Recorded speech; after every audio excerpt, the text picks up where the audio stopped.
বাসন্তীতে বোমা বিস্ফোরণে যখন চতুর্থ শ্রেণীর ছাত্র, বোমা ফেটে গুরুতর জখম ওই চতুর্থ শ্রেণীর ছাত্র। তার চোখ আর হাতে গুরুতর আঘাত, আশঙ্কাজনক অবস্থায় হাসপাতালে ভর্তি ওই ছাত্র।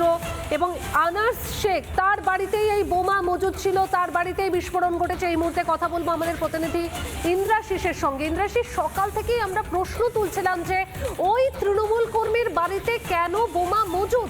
এবার তো এক এক করে বিভিন্ন তথ্য সামনে আসছে। তাহলে কি ওই দ্বন্দ্ব, পারিবারিক বিবাদের কারণেই বোমা মজুদ করা হয়েছিল?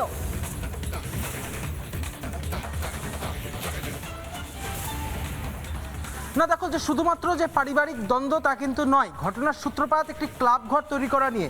এই মুহূর্তে বাসন্তী যে জায়গাতে আমি দাঁড়িয়ে রয়েছি, এই ক্লাব ঘর তৈরি নিয়ে মূলত দুই গোষ্ঠীর মধ্যে গণ্ডগোলের সূত্রপাত।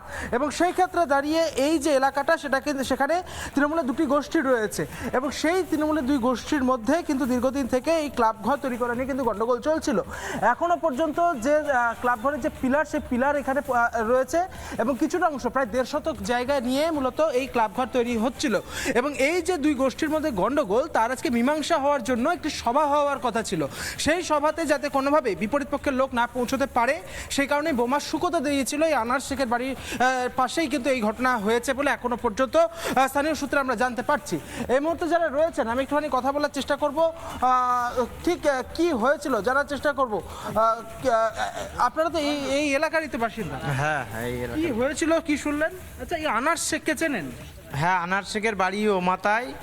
ও মানে এর আগে মানে এই জায়গাটা, এই ক্লাবের জায়গাটা নিয়ে আমি যেটা জানি, এই ক্লাবের জায়গায় আজকের দিনে বসার কথা ছিল। তার জন্যে ওরা হচ্ছে গিয়ে ওদিক থেকে এদিক দিয়ে একটা আলোচনা করে হয়তো বোম বেঁধে রেখেছিল। আর এই যে আনাসটা কি করে? এই পার্টি করে। কোন পার্টি? তৃণমূল পার্টি করে। কতদিন থেকে আপনারা চেনেন? বেশ, অর্থাৎ বোমা মজুদ করে রাখা হয়েছিল, কিন্তু পুলিশকে কিছুই টের পায়নি। পরে আবারও ফিরবো তোমার কাছে। আপাতত ধন্যবাদ ইন্দ্রাশিস তোমাকে।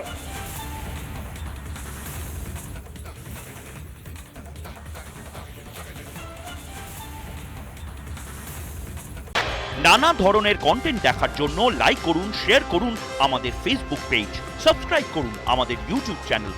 পাশাপাশি অন্যান্য ব্রেকিং নিউজের জন্য অবশ্যই চোখ রাখুন রিপাবলিক বাংলায়।